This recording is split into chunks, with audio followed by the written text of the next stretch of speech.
Hello guys, welcome back to my channel. Today in this video I will show you how to fix iPhone battery draining fast after iOS 14.4.1. First of all, subscribe to my YouTube channel and press the bell icon to get new tech videos. Now let's start the video. Tip number 1. Turn off allow apps to request to track. Open the setting app on your iPhone. On the setting page, scroll down, tap privacy. On the privacy page, tap tracking. Turn off allow apps to request to track.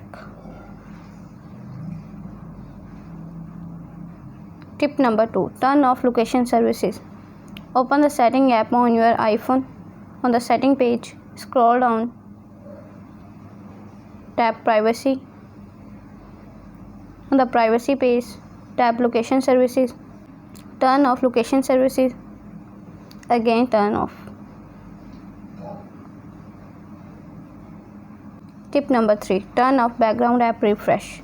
Open the setting app on your iPhone. On the setting page, scroll down, tap journal.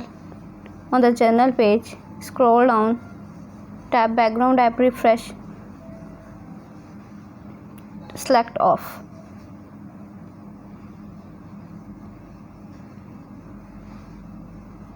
Thanks for watching this video.